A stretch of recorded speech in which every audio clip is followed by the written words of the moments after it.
Ada satu moments dalam hidup yang hampir tidak pernah dibicarakan orang. Fase ketika semua yang kamu yakini mulai terasa seperti konsep. Identitas terasa seperti cerita. Prinsip terasa seperti konstruksi pikiran.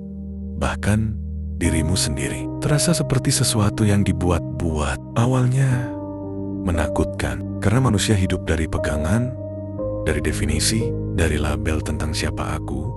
Lalu suatu hari pegangan itu retak dan kamu mulai bertanya, kalau semua ini cuma konsep, apa yang benar-benar ada?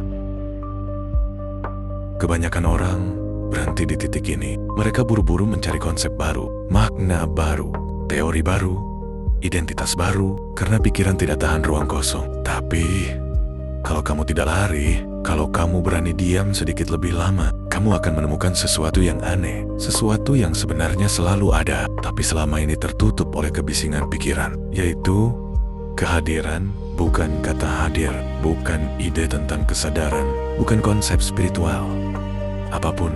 Tapi fakta sederhana bahwa ada sesuatu yang sedang menyadari semua ini, yang menonton ini sekarang, yang sadar ada napas di tubuhmu, yang tahu ada suara di sekitarmu. Itu ada bahkan sebelum kamu berpikir tentang dirimu. Ibnu Arabi pernah memberi isyarat halus tentang ini, bahwa yang paling dekat dengan manusia justru yang paling tidak terlihat karena terlalu dekat, seperti mata yang tidak bisa melihat dirinya sendiri tanpa cermin. Kesadaran tidak bisa kamu jadikan objek karena dia adalah yang melihat semua objek. Di titik ini biasanya ego mulai panik, karena kalau kamu bukan pikiranmu, bukan ceritamu, bukan identitasmu, lalu kamu siapa? Dan jawabannya sering mengecewakan ego. Tidak perlu menjadi siapa-siapa, kamu sudah ada sebelum semua peran itu muncul.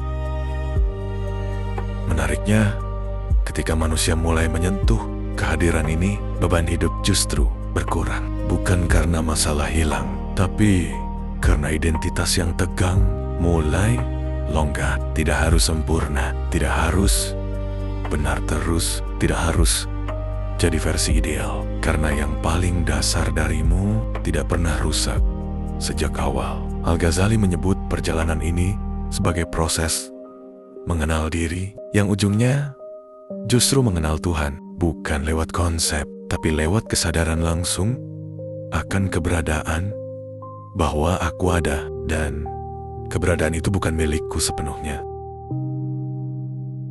Jadi mungkin yang kamu cari selama ini bukan versi diri yang lebih baik, tapi kembali ke sesuatu yang lebih sederhana, ke hadirnya dirimu sebelum pikiran ribut.